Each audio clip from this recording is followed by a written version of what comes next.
Hello everyone, I welcome you all to this course Mastering AI and Prompt Engineering, a deep dive into ChatGPT. So in this course, we'll be learning how ChatGPT generates responses and how we can prompt ChatGPT.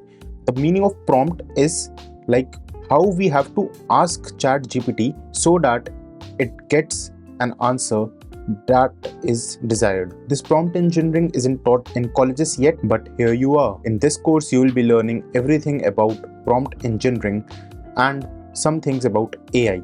So whether you are a working professional, whether you are a student, whether you run your own business, whether you are concerned about your health, whether you want to increase your productivity, or you need it for personal development, ChatGPT can help you in many ways. But the sad reality of today's world is that people don't know how to use ChatGPT.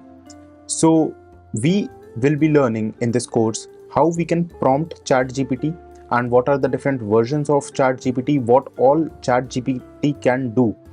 For example, if you ask ChatGPT to prepare a diet chart of 2000 calories and it should contain 150 grams of protein, it will create a diet chart for you. People don't know you can do a lot of stuff to launch, from launching your business to your health to your personal development. ChatGPT can be very useful. So in this course we'll be learning how we can maximize the use of ChatGPT and use ChatGPT at its full potential so that we could get the best results. So I wish you luck and let's begin the course.